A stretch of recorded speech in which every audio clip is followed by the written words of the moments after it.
Hello दोस्तों, मेरे channel में आपका स्वागत है। मैंने नगर सेना भर्ती की फ़िज़िकल को लेकर के कल एक वीडियो बनाया था कि जो लोग दूसरे ज़िले में अप्लाई कर चुके हैं गलती से या हड़बड़ी में, उनको जो है फ़िज़िकल इवेंट करने का मौका नहीं दिया जाएगा। ठीक है। और ख़ासकर जो जनरल ड्यूटी वाले हैं उसी में सबसे ज़्यादा ये मिस्टेक हुआ है, गलती हुआ है। तो उन सारे लोगों को फ़िज़िकल दिलाने का मौका नहीं दिया जाएगा। उस पर एक स्पष्टीकरण आया है राजेश पांडे जी का, जो कि सरगुजा भर्ती कमेटी के अध्यक्ष हैं। ठीक है। तो उन्होंने क्या इस पर स्पष्टीकरण दिया है वो आगे आप देखेंगे। रही बात दोस्तों कि आपकी पैसों को रिटर्न किया जाएगा या नहीं किया जाएगा, तो ये बोल रहे हैं कि कमेटी के द्वारा, यानी कि जो आपका कंपनी है, हैदराबाद की कंपनी जो सारे इवेंट्स वगैरह करा रही हैं, उनके द्वारा रिटर्न किया जाएगा। लेकिन यहाँ पे भी एक समस्या है दोस्तों कि आजकल जो है जो लोग खुद से भरे हैं उनके पास तो चलिए आ जाएगा, ठीक है। लेकिन आजकल क्या होता है कि आप दूसरे जगह जाके साइबर कैफ़े में डलवाते हैं, वहाँ पे कैश देते हैं और वो अपना पे करते हैं। ठीक है। तो उनके थ्रू पे हुआ रहता है, उनका ऑनलाइन फॉर्म का जो फ़ीस है तो उनके अकाउंट में आएगा रिटर्न। तो आधे से ज़्यादा लोगों को तो ये मिल ही नहीं पाएगा। ठीक है। और ये बहुत बड़ी समस्या है। सिर्फ सरगुजा संभाग की यदि बात करें दोस्तों, टोटल 7,000 लोग जो है जनरल ड्यूटी के लिए फ़िज़िकल दिलाने वाले हैं। इसी तरीके से सभी संभाग की बात है, उन 7,000 में सिर्फ सरगुजा में 7,000 में 3,000 लोग ऐसे कैंडिडेट हैं जो दूसरे ज़िले में अप्लाई कर चुके हैं। उन सारे के सारे को जो है फ़िज़िकल दिलाने का मौका नहीं दिया जाएगा। यदि ओवरऑल बात करें तो पता नहीं कितने जनसंख्या में जो है यहाँ पे फ़िज़िकल नहीं दिला पाएंगे। ठीक है। बात पैसों की नहीं है, यहाँ पे 150-200 फीस की।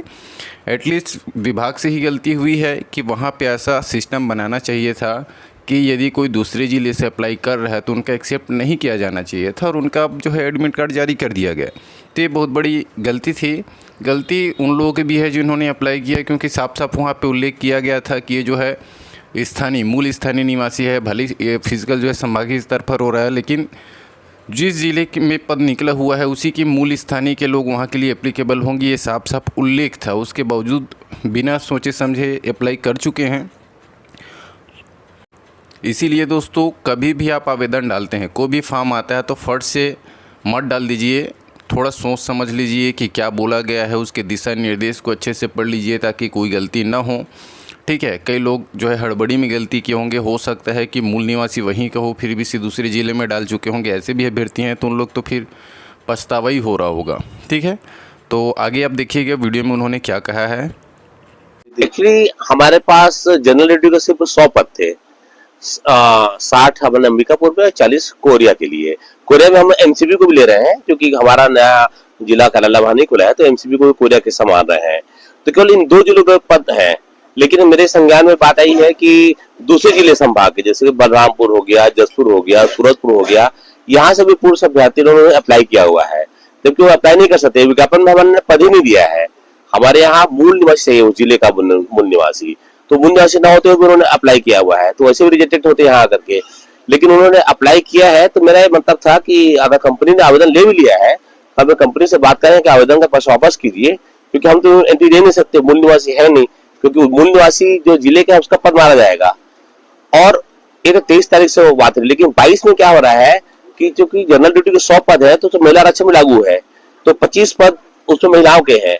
तो महिलाएं को भर्ती हम एक साथ कर रहे थे ना, तो इसमें जो हमारा आसम ड्यूटी चल रहा है, ड्यूटी मतलब हॉस्टल ड्यूटी का, उसमें कुछ लड़कियां 22 को जनरल ड्यूटी वाली आएंगी, भरी हैं, तो वो भी हम केवल अंबिकापुर और कोरिया के जिले के ही महिलाओं को लेंगे, क्योंकि हमारे यहाँ भर्ती जिस जिले की होती है वहाँ का मूल निवासी होना चाहिए। तो वहां भी अगर किसी महिला ने भी जो होगी जनरल ड्यूटी में भरा होगा, जसपुर की भी है, उसकी भी, तो उसको भी हम लोग नहीं अलाउ कर पाएंगे। तो मैंने पहले से बोला है कंपनी को कि आप बेहतर उसका प्रवेश पत्र आप ब्लॉक कर दीजिए, पैसा रिफंड कर दीजिए, आप उनसे उनके अकाउंट में, बैंक अकाउंट में आने जरूरत नहीं पड़ेगी किसी को, और नहीं है तो मोबाइल नंबर से कनेक्ट कीजिए और उसके प्रोसेस कीजिए। हमारे हेडक्वार्टर से लिखित आदेश उनको कंपनी को मिल चुका है। तो मैं अपील करूंगा इस माध्यम से कि बेवजह बच्चे जो गलती से अप्लाई भी कर दिए हैं, यहाँ आने का फाइन नहीं है, क्योंकि हमारे पास कोई अधिकारी नहीं है। हमारे पास रिक्तियां केवल अंबिकापुर जिले और कोरिया जिले के लिए, तो हम वही के अभ्यर्थियों को लेंगे, चाहे महिला हो या पुरुष हो, जनरल ड्यूटी के लिए।